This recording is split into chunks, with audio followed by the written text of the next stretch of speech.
जय हिंद दोस्तों, वंदे मातरम। करण जौहर को इंडस्ट्री में जिस तरह से जाना पहचाना जाता है, उतनी ही बुरी तरीके से उनको दर्शक इस्तेकबाल करते हैं। दर्शकों का कहना है कि भैया ये इंसान नेपोटिज्म का झंडा लेकर चलता है और सिर्फ स्टार किड्स को ही मौका देता है। और इसको एक्नॉलेज भी कर चुके हैं करण जौहर। अलग अलग मौक़ों पर बोलते हैं कि भैया मुझे जो करना है मैं तो वो कहीं करूँगा, मेरे चाचा फूफी किसी की बच्चे को मुझे लॉन्च करना है मैं करूँगा।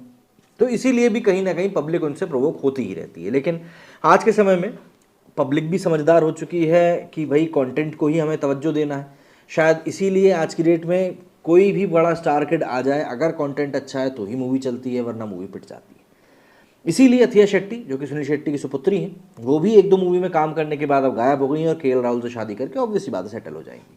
तो ऐसे में स्टार किड्स को मौका भी एक या दो बार ही मिल पाता है, ज़्यादा लंबे समय तक उनको भी मौके नहीं मिलते यदि उनको नहीं देखा जा रहा। अनन्या पांडे को अगर मौके मिल रहे हैं तो कहीं ना कहीं उनको पसंद किया जा रहा है, इसीलिए मौके मिल रहे हैं। खैर जो भी कुछ है, लेकिन करण जौहर ने अब जो बयान दिया है उसके अनुसार उनका कहना है कि भैया अब वो बदलने वाले हैं, तो जानते हैं अब क्या बदलाव आ रहा है उनके जीवन में। करण जौहर बॉलीवुड के जाने माने फिल्म मेकर हैं, जो कि स्टार किड्स को लॉन्च करने के लिए खासा चर्चा में बने हुए हैं।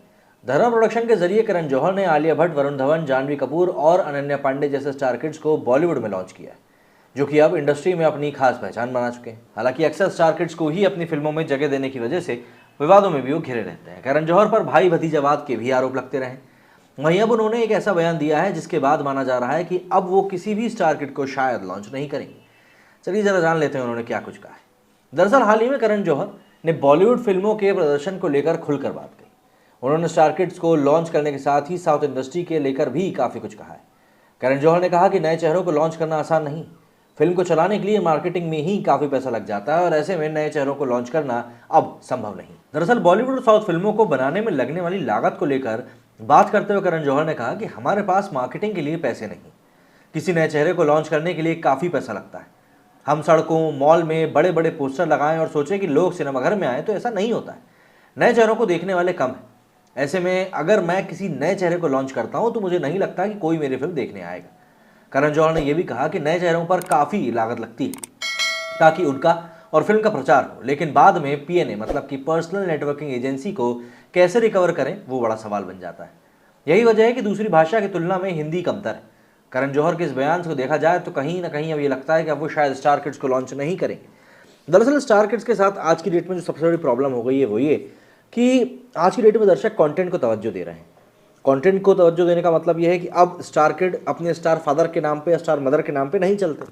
एक समय हुआ करता था कि भैया बोल दिया अमिताभ बच्चन के बेटे की लॉन्चिंग मूवी है रिफ्यूजी, वो भैया बहुत अच्छी मूवी, जाकर देखिए। रिफ्यूजी उस जमाने में भी फ्लॉप रही थी। आप जरा सोचिए कि रिफ्यूजी अगर आज के ज़माने में आती तो उसका क्या हश्र होता, क्योंकि लोग सिनेमा के तौर पर आज की डेट में भले ही रिफ्यूजी को एक्नॉलेज करें, लेकिन उस समय पे रिफ्यूजी को नकार दिया गया था, मूवी अच्छी नहीं चल पाई थी। आज की डेट में यदि कोई स्टार किड लॉन्च होता है, सूरज पंचोली की हम लोग बात करते हैं, आदित्य पंचोली की सुपुत्र हैं, उनकी भी एक आध दो मूवीज़ आई हैं जो कि ठीक ठाक थी। हीरो तो शायद अच्छी चली भी थी, उसके बाद भी एक मूवी आई थी कोई इसी सैनिक की, उन्होंने उसमें भूमिका निभाई थी। तो ऐसे में वो भी दो एक मूवीज़ में आए और उसके बाद वो भी गायब हो गए। वो आज की डेट में पब्लिक सोशल मीडिया के ज़रिए काफ़ी कुछ चीज़ें सभी स्टार किड्स के जीवन के बारे में भी जान जाते हैं, और व्यक्तिगत रूप से जब इंसान किसी को पसंद नहीं आता तो ऑब्वियस सी बात है आगे चलकर उसकी मूवी भी देखना पसंद नहीं करते। ऐसे में जब करण जौहर सरी का निर्माता किसी एक स्टार किड के ऊपर अपने करोड़ों रुपए खर्च करता है और बदले में उसे पता चलता है कि रिकवरी तो हो ही नहीं रही है, तो वो इंसान भी, वो शख्स भी एक लिमिट तक ही पैसा लगा सकता है। क्यों? क्योंकि उसको भी तो रिकवरी चाहिए, और अगर रिटर्न में उसको पैसा नहीं मिल रहा है, वो किसी घोड़े के ऊपर दाव लगाकर पैसा नहीं कमा रहा है, तो घोड़े पे दाव लगाना तो बेकार है ना।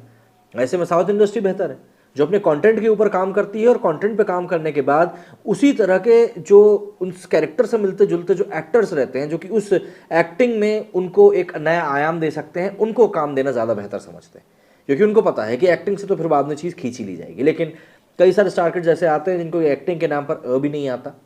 लेकिन अब मैं कोई एक्टर नहीं हूँ जो यहाँ पर बैठ के बोल रहा हूँ, लेकिन एक दर्शक के तौर पर समझ में तो आता ना कि क्या कर रहा है यार ये।